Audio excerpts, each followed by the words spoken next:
You are tuned to KNCE Taos, 93.5 FM, streaming at truetaosradio.com. It is 3 minutes past 9 o'clock. It is Tuesday, January 27th, 2026. Thanks so much for tuning in. My name's Howie, sticking around for another hour for Main Street Radio. We call it Mornings on Main Street. Charles and Arcenio are in studio. Good morning, guys. Good morning, Howie, and good morning to all the listeners out there. Hey, Howie. Nice to see you guys.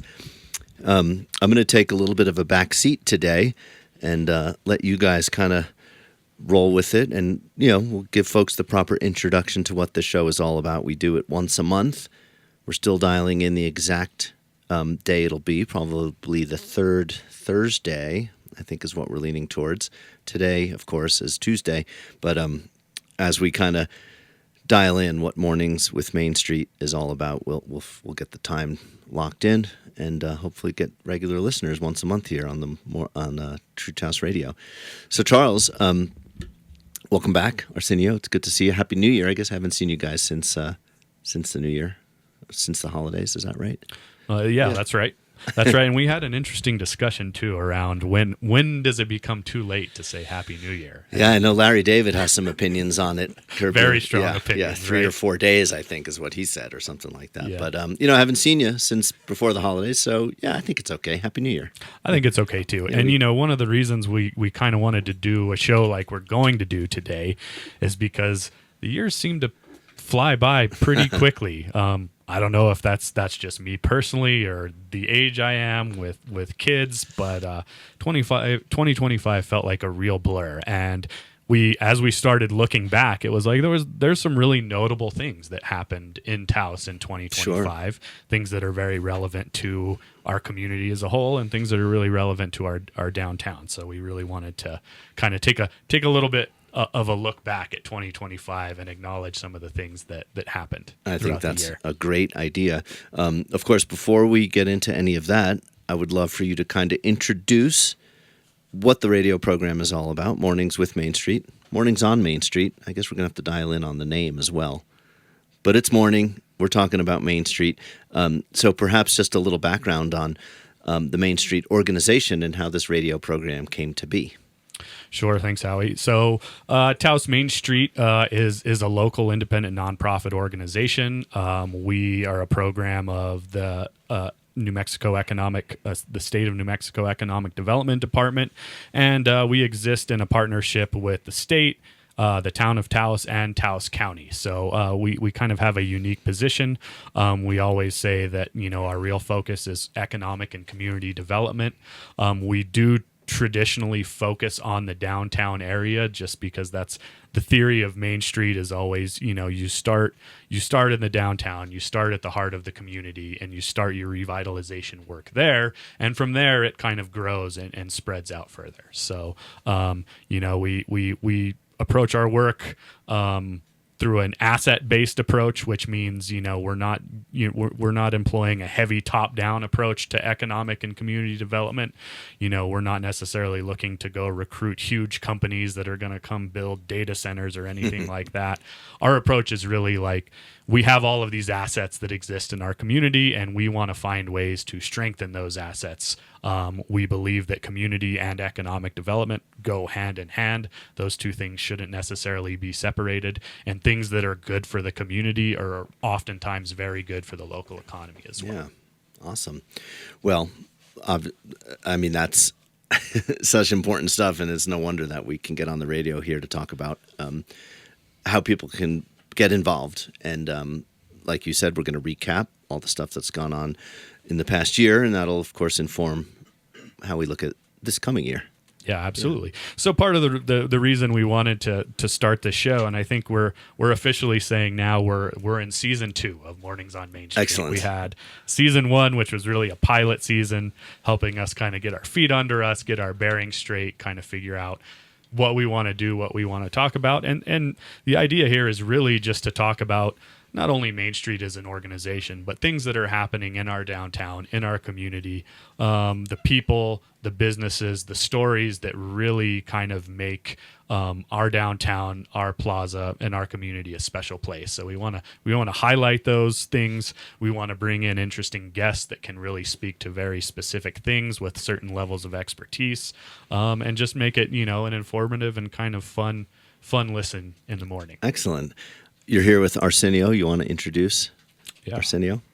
Yeah, good morning, guys. Arcenio J. Trujillo. I'm the Community Engagement Coordinator for Taos Main Street, and I've always aspired to work in a downtown area. I mean, I thought I was going to work in downtown Denver or Phoenix or something like that. Right. And so that was my my lifelong goal. But I scored big by being able to work downtown Taos. Yeah. And you grew up here in northern New Mexico. I did, yeah. And as Charles said, it's exciting to talk to our businesses and to see people. And I spend a lot of time just walking around and checking out the different parts of the downtown area, and I can't get enough. Awesome. Charles, you grew up in Taos as well, right? That's correct. Born and raised in Taos. My parents still live in the same house up in Taos Canyon that I was born in the middle of a snowstorm.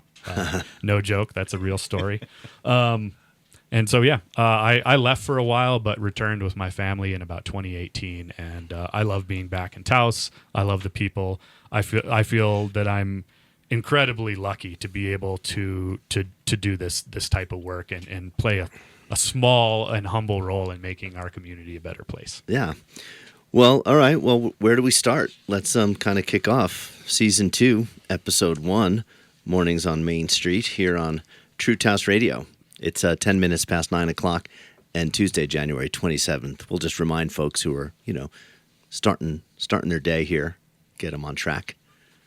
Yeah, absolutely. So, 2025 was an interesting year, as we said previously. Like, there was a lot of things that happened in 2025, and we did want to take a look back at some of those things. So far we've 2025 was marked by, unusually warm weather patterns. I believe I saw something from the National Weather Service that indicated once again 2025 was the warmest year on record for the United States. Yeah. Second was 2024. So I think, the signs are pretty clear that we continue to warm.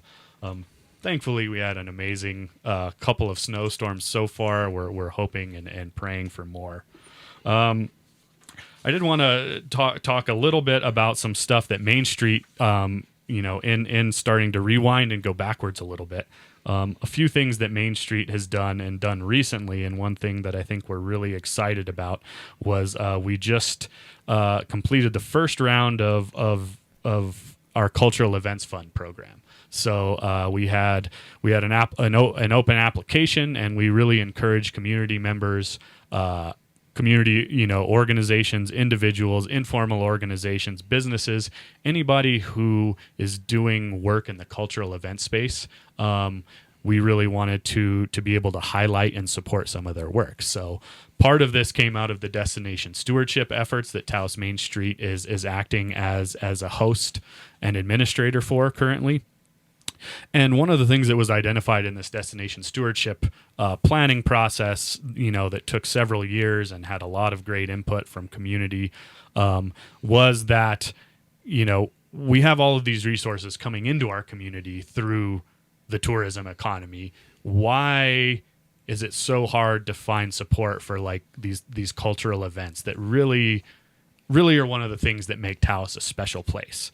And, there are some programs out there where you can find money. The county has a great program through their lodgers tax fund, where they support events, but because it's lodgers tax, that money is restricted, and it's largely restricted to the marketing and promotion of events. So a real gap that was identified was okay, there are monies out there available for marketing and promotion of events, but what if event organizers actually need some of those unrestricted funds? What if they need money to, for basic operations, to help them rent a venue, to help them hire talent, to help them pay experts, that may be doing, performing something or teaching a skill. All of those sort of operational or hard event costs can be really challenging to find resources for. So the Cultural Events Fund was really born out of that. Like, now there's some money that can be a little bit more unrestricted in terms of putting on an event. There's a lot of ways that you can use it. You can use it for pretty much any operational cost of actually putting on an event. And so we had an open application. I believe we had 16 or 19 applications. That's correct. Arcenio? Yeah, it was 19 applications. So we had 19 total applications, which I think is great, especially for the first round, the first pilot. And we had a committee that we put together, and some folks who have a really diverse set of perspectives on what a cultural event I think could be, and also some folks that are actually really familiar with putting on events too. So they really helped us kind of look at these applications and sort of say, okay, which of these look like they're really ready to go, and which one of these do we think actually really fits the criteria the best? So we want to just kind of announce we were able to fund 8 cultural events in the first round. I think we were able to fully fund five requests made in that process, and then partially fund another 3 as well. So That is awesome. yeah. Arcenio, why don't you tell us? Why don't you kind of give us a peek there at the events and the organizations that we funded in the first round? Yeah, absolutely. And one of the things that I wanted to tell folks is that this is countywide. So this is not just a downtown thing. So Sure. there are organizations from the Taos County that are doing some great things, and so we're happy to support them. Our first awardee was Celebration of Adobe. That is the Taos Historic Museums. They're going to be putting on an event that highlights the impact of Adobe in our communities. We've got Stories from the Land. That's the name of their event. That's Friends of the Rio Grande del Norte National Monument. Santos Nuevos y Viejos, that's the Friends of the Taos Public Library. They were also awarded a full amount. Horno Baking and Traditional Feast Day Foods, that's Henrietta Gomez, who is going to be highlighting and showcasing some of the things that she does in her kitchen. Honors Luncheon for the Taos County Historical Society, which is coming up here in February. I believe that's in February. I'm not sure, but that's going to be coming up real soon. The Taosenia Awards. Taos News puts on the Women of Impact in the Taosenia Awards, and they're going to have 75 youth come and attend, and so nice. we were able to support that effort of theirs. We got Taos Rocks. That's Pamela Vanderway. That's going to be putting on that event, and then last but not least, the Black History Month Gala. That's going to be put on by the Taos Coalition of Color. And those are our 8 first cohort of awardees. That's awesome. And so these events will be like kind of one-off events that might evolve into annual events, or are they existing events, all of these things? So there's a combination of both of those things. Yeah. So some of I think all of these listed here are, well, they're maybe not all. Some of them are single one-off events. Some of them are going to be workshops. For example, the Horno Baking and Traditional Feast Day event is going to be a workshop that's going to take place, I think, at 3 or 4 different locations throughout the community. The way we funded in this first round was essentially on a timeline. If your event is taking place between January and the end of May, then we encourage folks to go ahead and apply in this round. Yeah. And then the next round, which we will start in May, will cover events that are happening between May and December of the following year. Some really cool stuff. I mean, there was a lot of really strong applications, and I think there was the committee had a challenge in a few places, Sure. really kind of making some tough decisions. We really took the approach that we wanted to, provide as much funding as we could to a concentration of events, rather than providing much smaller amounts to everybody, because I think, at the end of the day, a couple $100 we weren't really sure that actually helps Right, much. right. I'm seeing. I don't think we mentioned though. It looks like anywhere from $1,100 to $5,000, which is pretty significant funding for these events.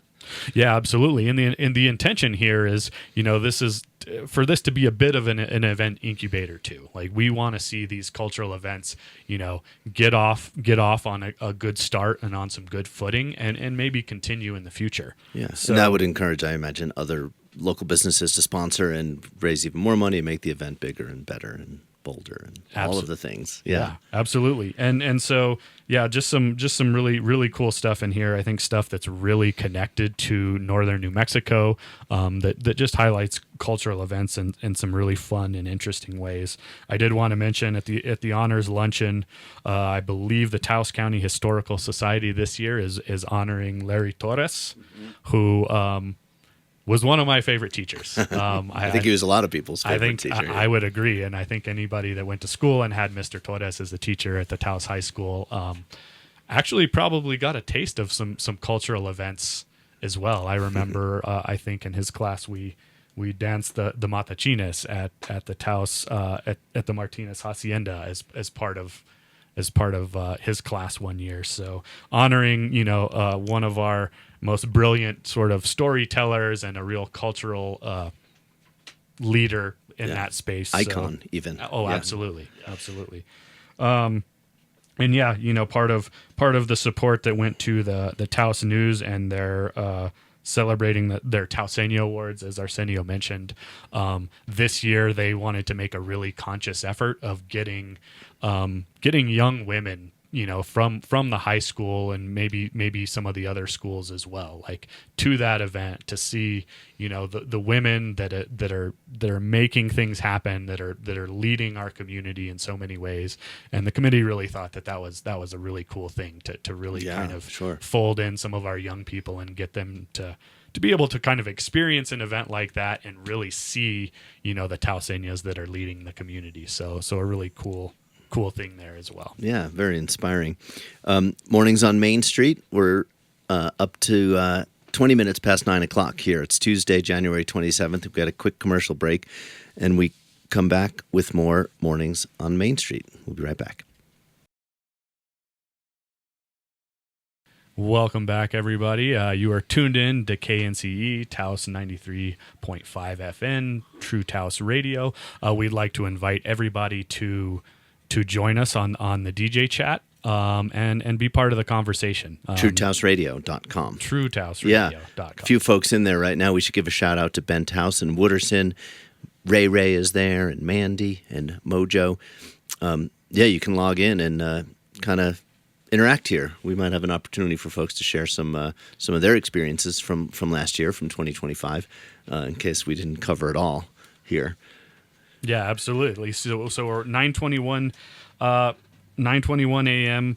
We wanted to kind of lead off this next segment and really talk about a few things that happened in the business and construction sector in 2025. Wanted to start by just briefly, remembering that the U.S. 68-64 construction project. Well, how could we forget? Yeah, how could we forget? It was a tough one, no doubt. It took quite a long time. We know that originally I think they were supposed to be done towards the end of 2022, I believe. And I would, remind all of us that we had a global pandemic that hit the world during that time, and it caused a lot of supply chain issues. They had to completely stop construction for one full year, and they had another full year immediately following that, where it was really hard for the contractors to get their necessary supplies and materials in to actually move forward on that project. But they were actually able to complete that project in 2025. I know when they announced that they were planning on being done in, roughly mid-summer of 2025, everybody kind of rolled their eyes and thought, oh, gosh, I'll believe it when they see it. But they actually made that part happen. And if you haven't spent any time walking in our downtown, I would really encourage you to do so, because we have these nice new sidewalks on the main road They're really safe. They're not buckled. They're not, a foot or a foot and a half wide in some points. They're nice, like full width sidewalks. So it's a really, really nice to kind of get down, walk around, see some of the, the new road, the new sidewalks. And yeah, anything to add to that, Arcenio? I mean, we were happy to see that construction project come to a completion. What else did you hear? Well, just coincidentally, last night I was online and I was looking at all the frustration that was going on right around 2022 when people thought that it was going to be coming to an end, and then they got word that it was going to extend. Yeah. And then there was also stuff going on inside the middle of the plaza. There was some excavation that was going on, and you could just see that we were almost at a boiling point. Yeah, and like so, what the heck is going on? What have we done to our town? Yeah, exactly. And so it's nice to look back. Hindsight can be kind of it can be kind of pleasant, or it can kind of be a little bitter. So it was neat to see some of those articles from 2022. Just wondering, when is this going to be done? Yeah, and of course now it feels really good downtown. I know there's still some extraneous projects here and there, but you mentioned the sidewalks, and because I live downtown, I can attest to the wider sidewalks making a huge difference. I wouldn't have thought that it would make such a huge difference, but I feel like more people are on the sidewalks, like and out and about, because it's feeling safer and it's just more welcoming. Yeah, absolutely. I mean, that's sometimes simple infrastructure like that can make a huge difference. I mean, it is a bit of the, if you build it, they will come type of theory, right? If you build nice new sidewalks, people actually will walk on it. Yeah. There was another project that we were really, really happy to see kind of take off and really make some significant progress on. I think in 2020, well, let's say 2023, Taos Main Street was able to secure a big capital outlay grant from the state of New Mexico for $1 million for some improvements on the plaza. I think there was some real issues underneath the plaza that the town of Taos was willing to take up. I mean, there was some real challenges with some drainage, and with the ground that was underneath the plaza. That's why, if folks can remember back a little, now it's nice and new and looks really, really great. So sometimes it can be easy to forget what it was not that long ago. But the bricks in the plaza, they were buckled. There were just huge tripping hazards all over the place due to the buckling of those bricks, the uneven surface there. The gazebo itself was having some real issues with leaks in the roof, dry rot, which was creating challenges for performances. If there was rain during a performance, musicians were having their equipment get soaked under the gazebo because of those leaks. So we secured that funding to really support kind of renovating those things and making some key updates in the plaza area. So Arcenio has been attended the construction meetings throughout the whole summer and fall season, and they were able to really stick to a tight timeline. Arcenio, talk to us a little bit about just like that process. Who the county brought on as the contractor, and where the state of the project currently is. Yeah, absolutely. I was intently looking at everything that was going on, and they worked at lightning speed. I spoke directly to V Hills Ironworks, who did almost all of the ironwork completely from scratch, and they spared no expense, and they did a wonderful job, and they were quick. It started around mid-August, I believe August 12th. Well, I know for sure it was August 12th because I was there when they started demolishing the old gazebo, and my heart kind of sank because I was not expecting it, and it's just hard to see that kind of history just kind of start getting taken apart. And I can honestly say that I think the end was on November 17th because they installed new lampposts, and the lampposts, the new ones turned on exactly at 5:05 p.m. on November 17th. So I was sitting there waiting for those lampposts to turn on because everybody was crossing their fingers that everything was going to work because there was a lot of infrastructure under the plaza as well. I knew they had made a milestone too for Halloween. They wanted to have it like usable and they achieved that. They got it ready for the big event that happens every Halloween. The plaza was looking good, and then it sounds like they put the finishing touches in the few weeks after that. Yeah, they sure did, and you could see for the Christmas event that they had, the tree lighting event that they had downtown on the plaza in early December was phenomenal. People loved that space, and they were taking pictures in the new gazebo and just kind of taking it all in. It was nice. Awesome. Yeah, another great example of some awesome improvements. And like you were saying, Charles, it's kind of easy to forget what it was looking like just a few years prior. Yeah, absolutely. So, the gazebo, full refurbishment, new roof. They addressed any of the dry rot issues that were happening. They overhauled the electrical system, so now the gazebo actually is much better geared for performances and musical performances to happen in the plaza, which we think is really, really exciting. That's something that we hope to see more and more of. Yeah. They made the gazebo ADA compliant. They redid all of the hardscape surrounding the gazebo. If anybody can remember, there were several walls that were just kind of crumbling there. So all of that is cleaned up. The hardscape is fixed. It's level. It's full, for anybody that has mobility challenges now, they can access the gazebo as well. And they also put in a big, along with it, some of the new lighting, they put in a new Christmas tree stand. So now every year there's a really safe and secure way for the town to bring in, or the county to bring in a large tree, so we can kind of celebrate the holiday season. Nice. In the plaza as well. Now there is another phase to this project. So Arcenio, can you tell us anything about the next phase of the project when they're looking to start the next phase, what it might look like?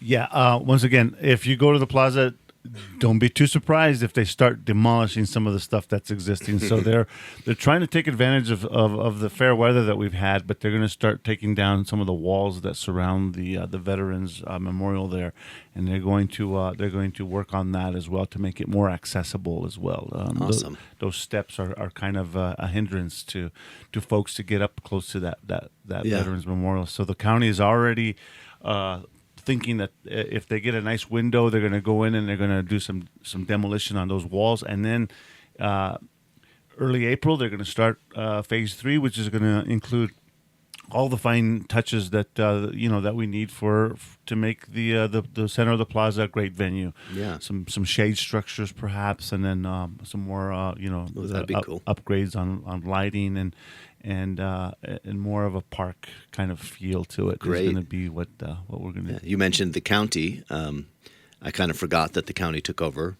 the management after realizing that it was their property indeed. And so it's great to see that they're active with all this work. Yeah, and they've been great partners. They want to see. They're kind of on the same wavelength as us. They want to see more people gathering at the plaza, and they want it to be safe, and they want to see that space be used. Awesome. Again, in big ways. Yeah, another great example of some great improvements we've been seeing here in Taos. Yeah, and a way that I do want to highlight, I think it's important to kind of understand that that we haven't seen any real capital investment in the plaza since 1975. That was the last time there was a significant overhaul to the plaza. I think there's been some minor changes made in between then, but before I was born was the last time the plaza saw some real investment and some real love, and it really takes partnership to do some of these things. I mean, the town of Taos was willing to take on a really difficult part of that project, and we have to rip up part of the plaza and we have to fix the underlying infrastructure. That's sometimes not the most visible and fun part of a project, but they were willing to take that on, and they invested a significant amount of money to make that happen. We were able to come in after that with securing the capital outlay money through the state. So really we see kind of a cool partnership unfold. The town, money from the state, the county, MainStreet, all working together to actually make the plaza a more visible, a more friendly place for the community, and hopefully lots of cultural events, lots of music, lots of fun stuff in the future. Yeah. let's talk about some of the businesses that came, new or upgraded in 2025. Yeah, and when when I looked at this list again, I looked back through and had already forgotten some of these things, just because once they open and things take off, it's just like they just become part of the community, part of day-to-day or weekly life for everybody, and it's easy to kind of forget, that actually just happened not that long ago. So Arcenio put this list together for us. I want to get him to kind of come in and say, like, what were some of the new sort of notable businesses or notable things in the business community that came up in 2025. Yeah, and just off the edge of the historic Taos district, the Hotel Willa opened up in May 27th. Yeah, another project that kind of got sidelined through the pandemic and supply chain issues. Yeah, and that looked like it took a long time for them to get that up and running again. But now, like Charles says, it seems like it's been there for a long, long time, and this is part of our commute every day. I wanted to jump in real quick too and just remind everyone. Do we remember what the Indian Hills was Right, like for decades at that point? And now it's like there's this beautiful property. They're really friendly and really trying to do things for the locals as well. So I would encourage people to stop by Hotel Willa, stop by Juliet, the restaurant in there, have a drink. The gallery space is beautiful. Look at the gallery space. It's a real example of what some vision and some capital investment can take. A property that is an eyesore and just a blight on our community and turn it into something beautiful. Yeah. I just want to interrupt for a second. TP Rocks has checked in at the DJ chat. He's tuned in and commenting that he helped clean up the easement encampment on Albright and the Paseo. He says he's got your back, boys. So all right. And we encourage folks to check in at the DJ chat at TrueTaosRadio.com if you want to chime in on this conversation, or if you have any ideas of some other things we've seen some in 2025. But Arcenio, we got a pretty big list here of some of these new businesses and upgraded businesses. Yeah, speaking of upgraded, Montes Restaurant, they did a huge upgrade, and once again, they spared no expense, and so it's kind of an honor that they kind of did that, perhaps on behalf of their customers. But a really nice interior, exterior. They got good parking. They got a drive-through. Yeah. Everything's great. And the Trujillo is good as ever. That's right. Yeah. That Trujillo too. Yeah. It threw me for a loop there. But anyways, let's not forget that Walmart did a great.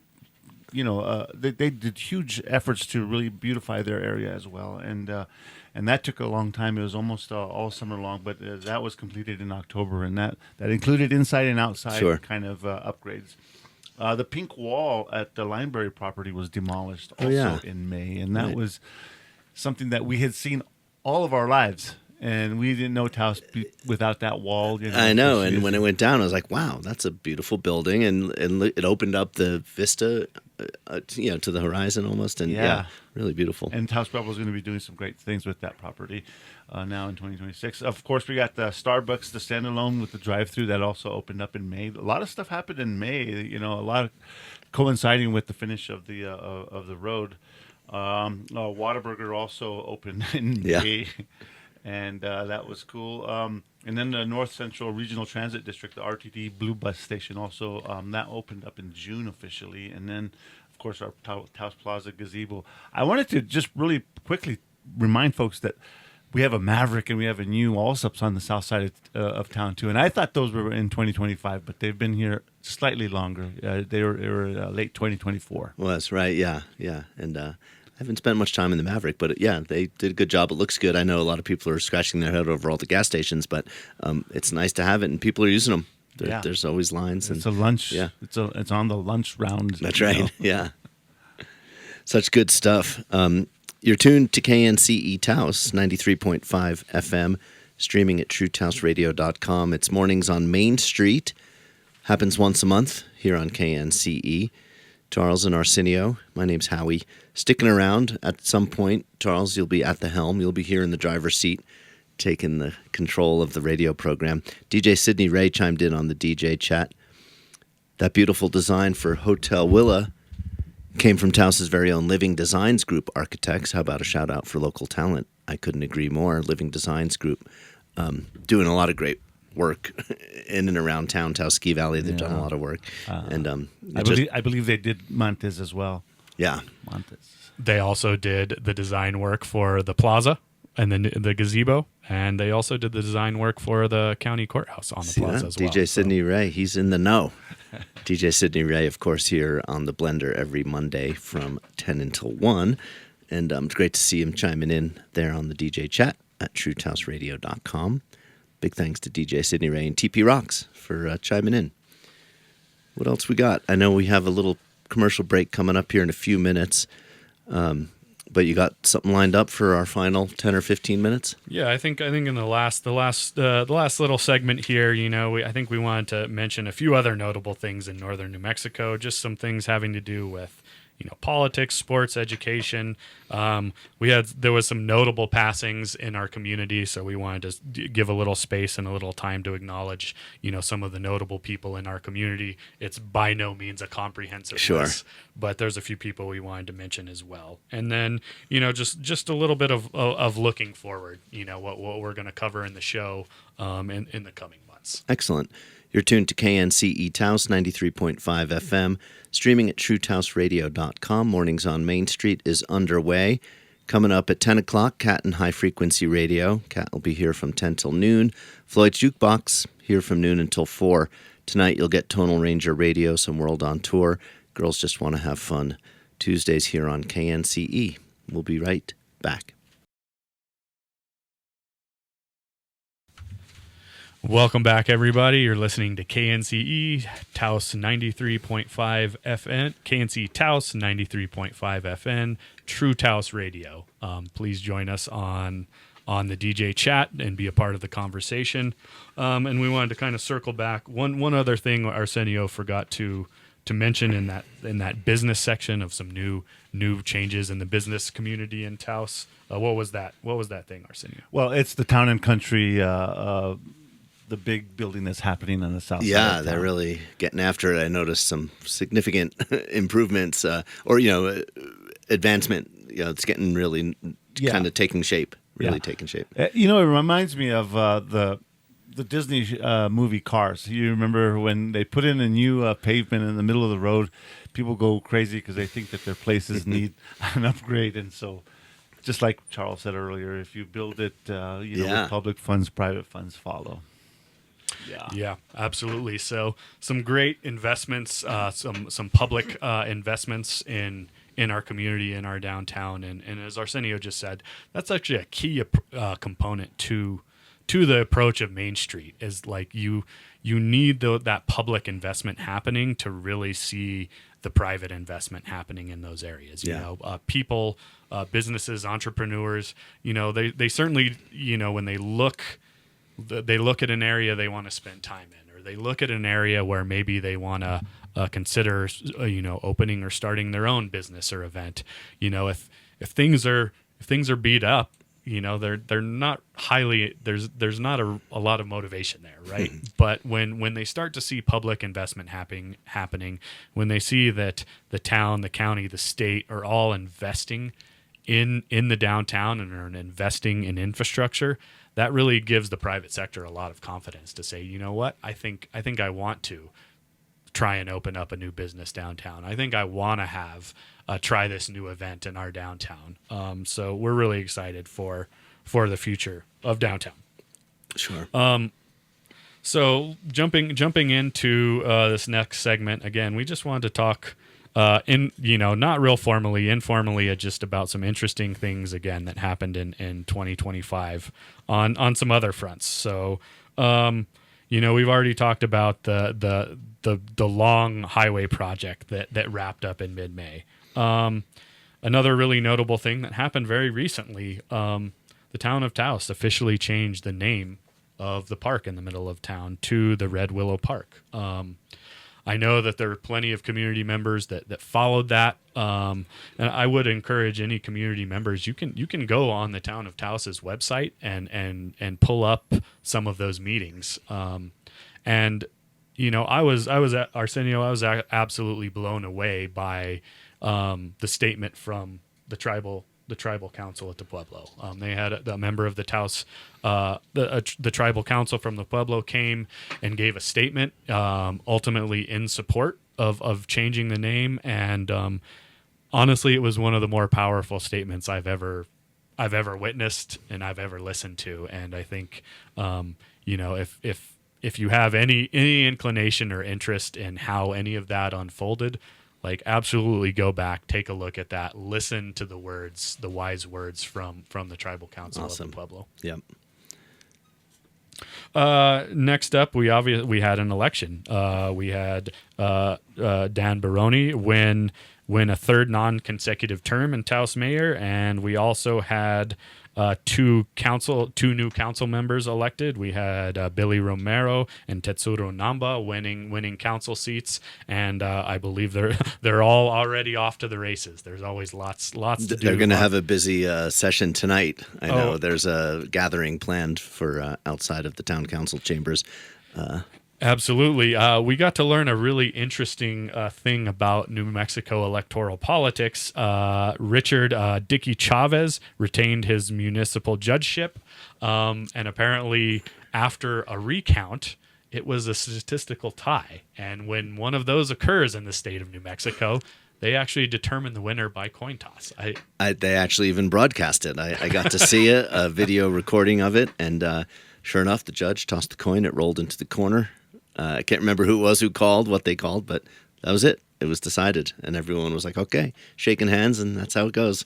Yeah. I mean, an interesting and albeit a very humble way to decide a tie. And, apparently that's actually an old law on the books in the state of New Mexico, which I was never aware of until it happened here in Taos. Yeah. Good reminder also about how every vote counts. Absolutely. Yeah. And finally, some Taos, the town. Let's see. I think we had. Was this both town and county on the on municipal schools was the general obligation right. bond. Yeah. Oh, right. Yeah. We it was overwhelmingly passed by voters. The general obligation bond for the schools, and then the property tax mill levy also passed with flying colors. So.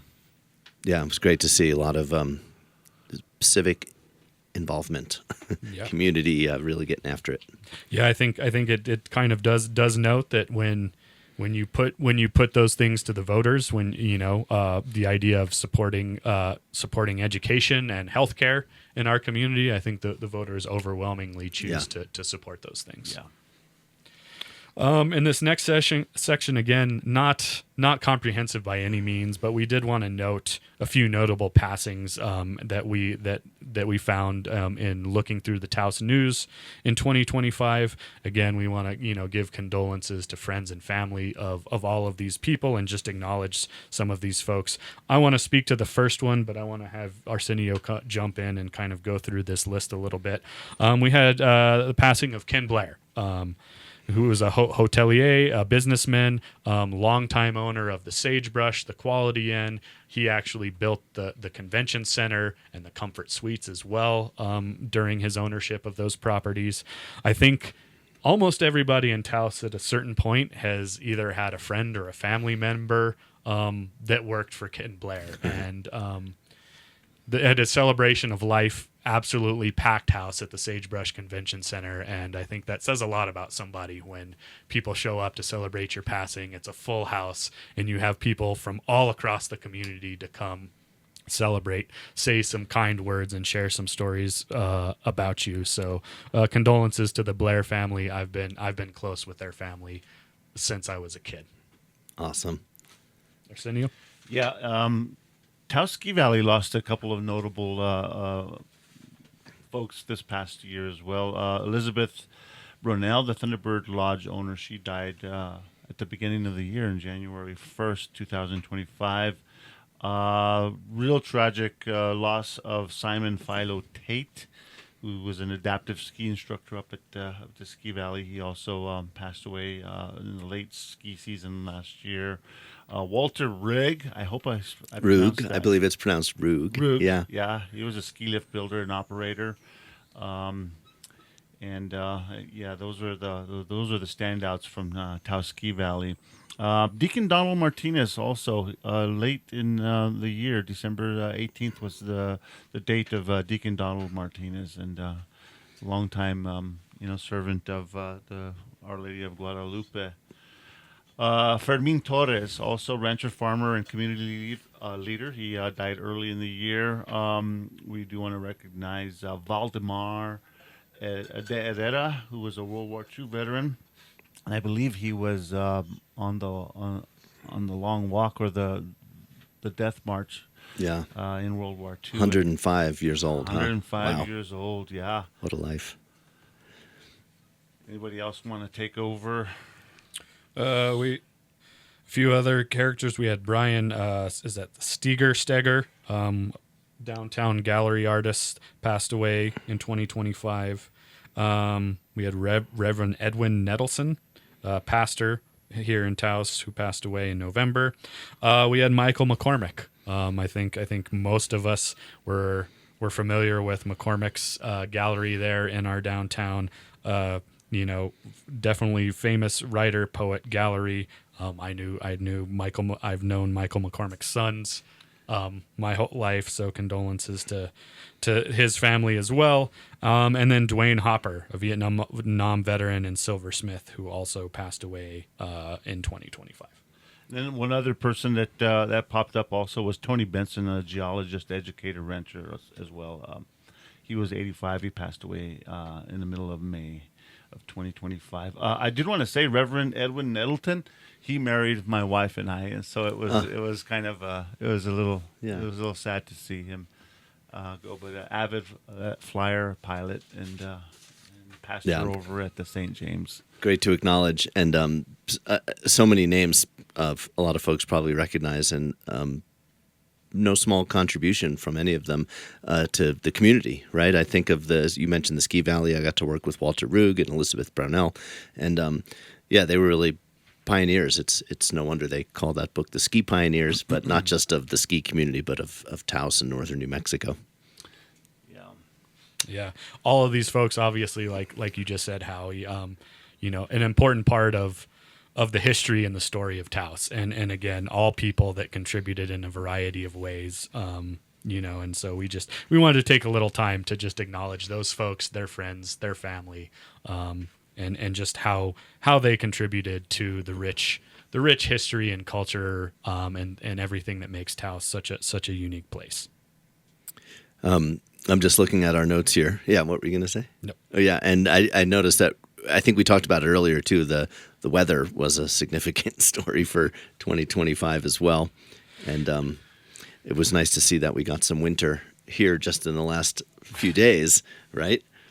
Yeah, I didn't know that there was such a term, but we're in a snow drought here in northern New Mexico, as is a lot of other places. I heard that Colorado has also got a shortage of snow that's really affecting their ski industry up there as well.